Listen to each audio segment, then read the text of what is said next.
Guys, അപ്പൊ ഇന്ന് ഞങ്ങൾ ഇടയത്താഴത്തിന് ജീരകക്കഞ്ഞിയാണ് ഉണ്ടാക്കുന്നത്. അപ്പൊ ജീരകക്കഞ്ഞി ഉണ്ടാക്കാനായിട്ട് തേങ്ങ, ജീരകം, ചെറിയുള്ളി ഇത് 3 എണ്ണം നമുക്ക് അരച്ചെടുക്കാം. നമുക്കപ്പോ തേങ്ങ ഇടാട്ടോ.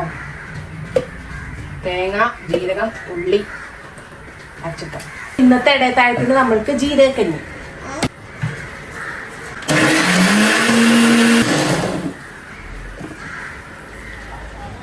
നമുക്ക് അരി കഴുകി കുക്കറിൽ നമുക്ക് പച്ചരി എടുക്കാം, വെള്ളരി എടുക്കാം, ഇവിടെ കുത്തരി എടുത്തേക്കണം.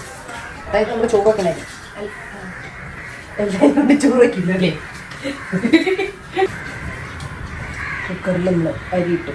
ഇനി നമുക്ക് ഈ കുക്കറിലേക്ക് 1 സ്പൂൺ ഉലുവ, ഞാൻ ആ കഴുകി വെച്ചിട്ടുണ്ട്, ഈ ഉലുവ ഇതിലേക്ക് ഇടാം. ഇനി നമ്മൾ ഇടുന്നത് 1 സ്പൂൺ ആസാളി. ഞങ്ങളുടെ ഇവിടെ ആസാളി എന്ന് പറയും, നിങ്ങളുടെ ഇവിടെ എന്ത് പറയുമെന്ന് എനിക്കറിയില്ല. നമ്മുടെ എള്ളിൻ്റെ ബ്രൗൺ കളർ എള്ള്, കുറച്ചും കൂടെ സൈസ് കുറവാണ്. ബ്രൗൺ കളർ എള്ള് കണക്കിരിക്കും. അപ്പോൾ ഇത് 1 സ്പൂൺ നമുക്കിടാം. ഇത് 1 സ്പൂൺ ഇടാം. 1 സ്പൂൺ ആസാളി നമുക്കിടാം. ഇനി നമുക്ക് ഉപ്പിടാം, മെയിൻ സാധനം. ഇനി നമുക്ക് ഉപ്പിടാം. ഇനി കുറച്ച് വെള്ളം കൂടി ഒഴിച്ച് നമുക്ക് അടുപ്പത്ത് വെച്ച് നല്ലോണം വേവിച്ചെടുക്കാം.